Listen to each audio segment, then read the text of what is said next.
Le Real a enfin su dire au revoir à une légende. Hola Madridista, j'espère que vous allez bien. Review du match Real Madrid-Betis qui comptait comme la dernière journée du championnat de la Liga espagnole.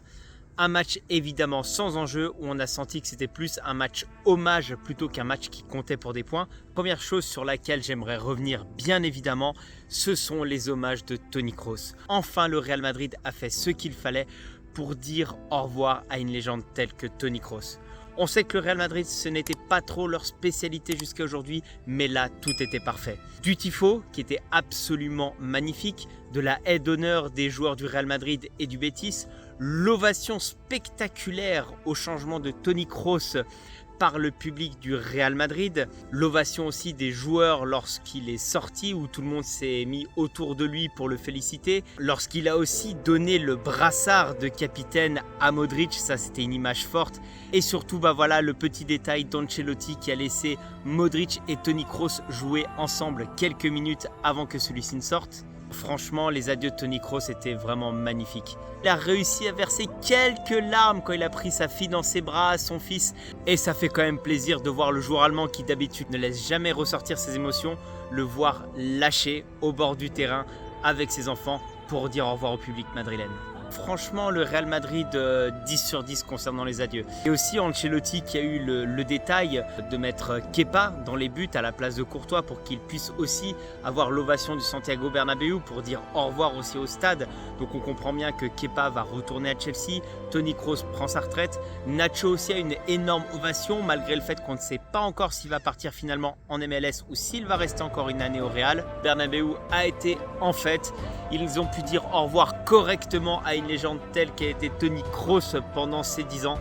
Et franchement, devant le match, j'étais hyper ému parce que voilà, une page se tourne gentiment. Tous ces joueurs qui ont fait le succès du Real Madrid, je pense notamment à Cristiano Ronaldo, Sergio Ramos, Casemiro, voilà, ces grands joueurs qui nous disent au revoir petit à petit. Maintenant, c'était au tour de Toni Kroos. Modric, finalement, est le dernier de ce milieu fantastique qui a tant apporté. Et on a vu cette complicité sur le terrain, là, les petites passes qui se faisaient, les regards, etc. C'est vrai que ça a été très émouvant, ces adieux de Toni Kroos. Et comme j'ai dit, ça le fait plaisir de le voir complètement se lâcher au bord du terrain avec ses enfants.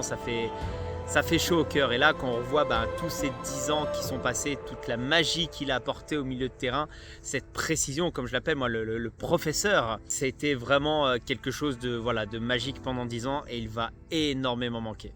Le Real qui finit ce championnat avec 95 points en étant la meilleure attaque et la meilleure défense. Donc vraiment une saison absolument formidable du Real Madrid en Liga. Le public leur aura bien rendu sur ce dernier match. Il ne reste plus qu'à aller chercher l'ultime match pour faire l'histoire cette saison, cette finale de Ligue des Champions face à Dortmund.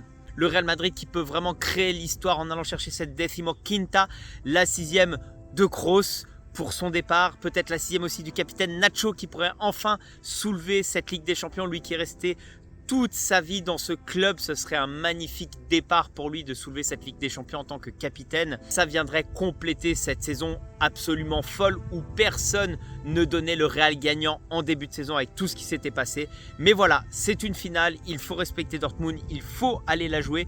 Dortmund qui a éliminé le PSG, qui a éliminé l'Atlético. Attention, ne pas sous-estimer Dortmund, je suis sûr que le Real ne le fera pas. Le Real, quand il joue des matchs de Ligue des Champions, peu importe l'équipe, ils se donneront à 200% et surtout pour la finale. Voilà, ce sera tout pour cette vidéo. Prochain rendez-vous, finale de Ligue des Champions à Wembley. En attendant, prenez soin de vous et n'oubliez jamais, à la Madrid y nada más. ¡Vamos!